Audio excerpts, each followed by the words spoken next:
3, 2, 1, bro.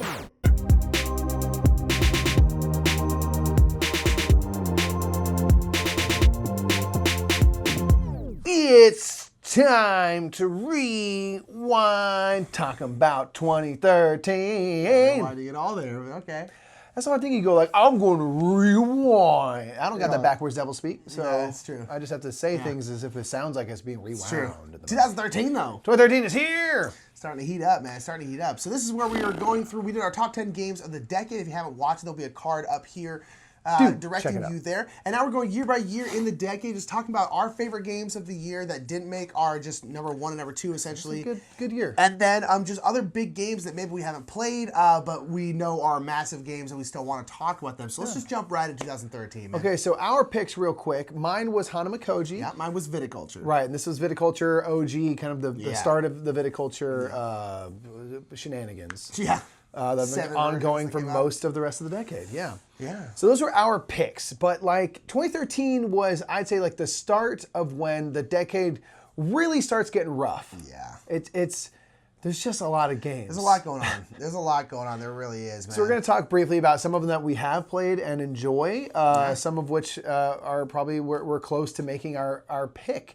One thing that we both played, you played a little more than I, but we both played only very little, but it's very highly regarded, is Concordia. Yeah, Concordia. It's a great game. It's very, as Mike always says, it's very elegant. It's elegant. very It's slick. elegant. It's very smooth. It's trading in the Mediterranean. It's your kind of typical Euro, but it's very, very good. Stuff happens. People love it a lot. It's great. I don't know if I'd ever want to get it, but like, I do like Concordia a lot. I wish I got a chance to play it I'm more. happy that friends of ours have it, Yeah. so we have access to it. Yeah. Another big one is Caverna. Dude. Caverna really blew the market open because people loved Agricola good. and Le Havre and a bunch of other big Uwe games, but Caverna came on and just, I mean, I think it's the highest ranked Uwe game at this point, if I remember correctly. And so, yeah, Caverna is incredible. It's so good. I really, really like it. We both really like it Big, a lot. beefy worker placement, building out caves and farms because you're a cave farmer. Yeah. It's Dwarf really cave good. The more I think about it, it's like we have other games that are like, it's one of those things, with board games, this is true of it all. We don't need any board games. No.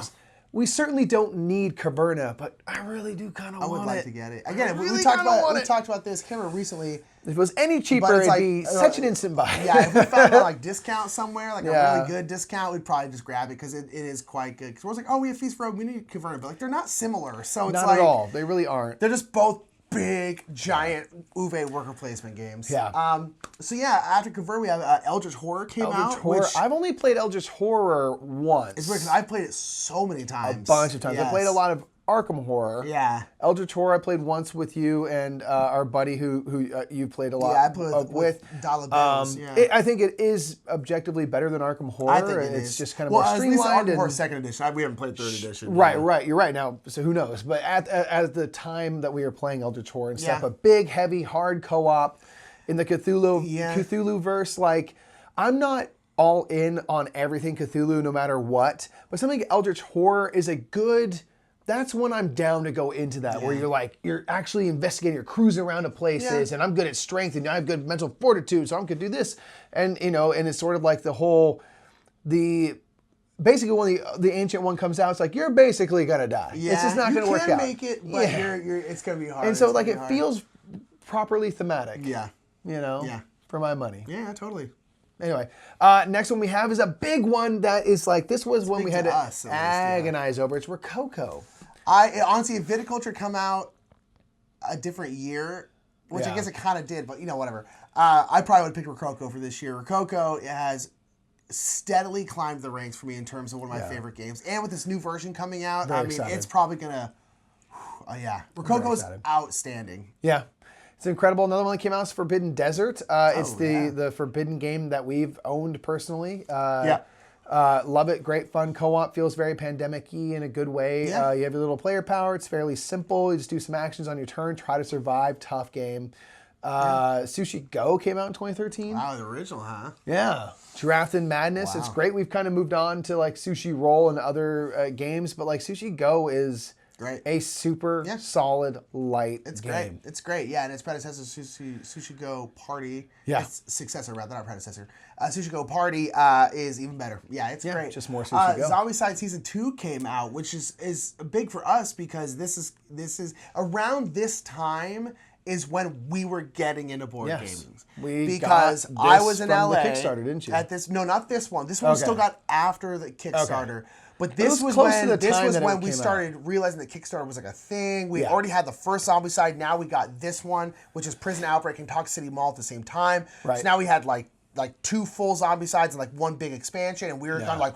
Oh, and this is like when I started. When we got these, this is when I started watching like painting videos. Yep. Like this is around the time. This is an important game. 2014 is when we really started getting into the hobby. Yeah. And Zombicide, and now there's like 50 of them, but like at this point was still a very, very big deal to us. And it still is. We still love Zombicide, but at this point it was like, it was like all it was. Yeah. Bang the Dice game came out. So like Bang was something that like I played before I kind of knew that board games were really a thing. Like this was evidence clearly because I was playing, but I didn't know like how big it had gotten. Yeah, Bang was big. And Bang we've kind of moved on from, but a thing we have played a few times is Bang the Dice game, and it's probably the Bang I would play because it's Most people quicker, seem to like it simple, better, and like Bang the Dice game is solid. It's fine, yeah. I mean, as far as not worker placement, social deduction game, it's fine. There's a lot more that I like better than that, but Bang has been huge. Bang the Dice Bang has been probably even bigger. It is done. That one's fun because it just roll and shoot your friends and stuff. Yeah. Simple. Yeah. What else we got? Coal Baron is on here. Coal Baron is a great New great to game. us. This Not new to the world, but our friend Crook for my birthday last year got us Coal Baron, which is a game we've never heard of. Worker placement game, Michael Kiesling and Wolfgang Kramer, and it's really, really good. It's outstanding. And it's a game that like I haven't heard anything about. Like I'd never even heard of the game before he got it for us, and it's great. Coal Baron's a really, really good worker placement fun, game. different kind of twist on worker placement where you can keep going to the same spots that other people have gone to, but just cost more and more. Same thing workers. as like Manhattan Project Energy Empire is the same thing. You can, there's no blocking of spots, but it's going to be more expensive. It's like there's no blocking except for that there is because you're just not going to be willing to pay it. You know, but if you are, then you can have that. Another one is Concept, a fun party game that's just super hard. Where you're trying to get someone to guess a word or a phrase and stuff, and there's a board with just different iconography. It's all icons. And so you're like, the main concept is blue. People are like, okay, sadness, whatever. Like, you're trying to get them to guess Smurfs or something like that. So you're like, okay, it's from TV and movies. You can put these different little markers on different icons. And it's all language independent and stuff. It's trying to get people to get into the right direction. It's incredibly challenging. Super impossible. But I really, Concept is a fun one. Yeah.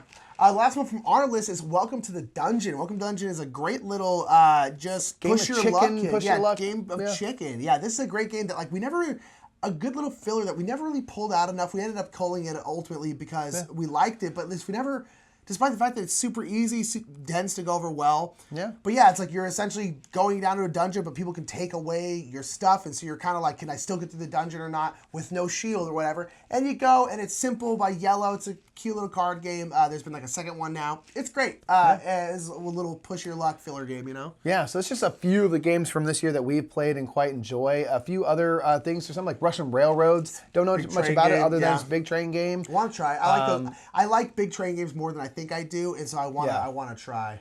There's also Nations. Which always wanted to try Nations. I've always wanted to try it. I don't really know much about it. It's just the cover. I'm like, oh, Abraham Lincoln it's like a Through the Ages kind of Civ game. Kinda... But I've heard of a lot of Civ games are kind of like you're building stuff up and then other people come and like tear it down. And in Nations, I've always heard it's not about that, which I personally really like. I don't want people to come and just like.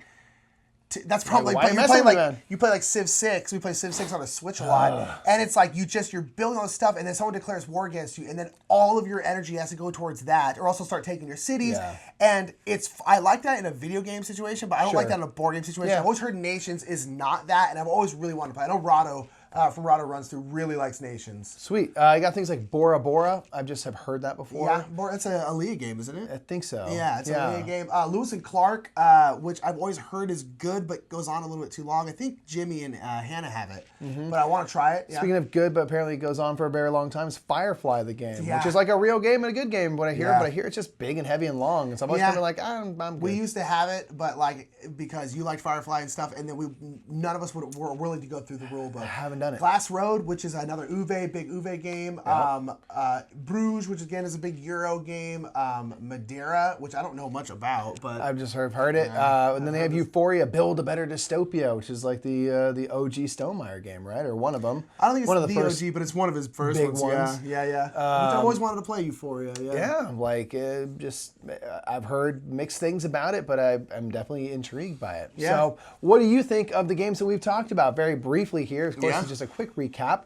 What games we missed, put it in the comments down below, because there are definitely more. There's definitely stuff farther down the BGG rankings that we just didn't see, and so. Yeah, absolutely. That's just a quick look at 2013. Definitely a good year in board gaming. We played a lot of the games. There's not many things as we were looking through stuff. I'm like, oh, I really want to play that. Yeah. The couple that we mentioned are things that we do want to try out, but like we covered 2013 in our gaming history pretty well. Yeah, I from think. this point forward, we were talking about beforehand, we have played much more. People always accuse us of being too cult to the new, but it's like, yeah, but we are new to the hobby ultimately. We've only been in the hobby for like less than 6-7 years, so it's like, yeah, a lot of games from like here forward is like when we were really starting to get into the hobby. So it's like we will have played a lot more of these games, and that's really, really nice. We're still playing catch up, folks. But make sure to like and share this video and subscribe to us if you haven't already. Put down in the comments what games you missed, what games from this year you really, really like, and look forward to 2014, which will be coming up pretty darn soon.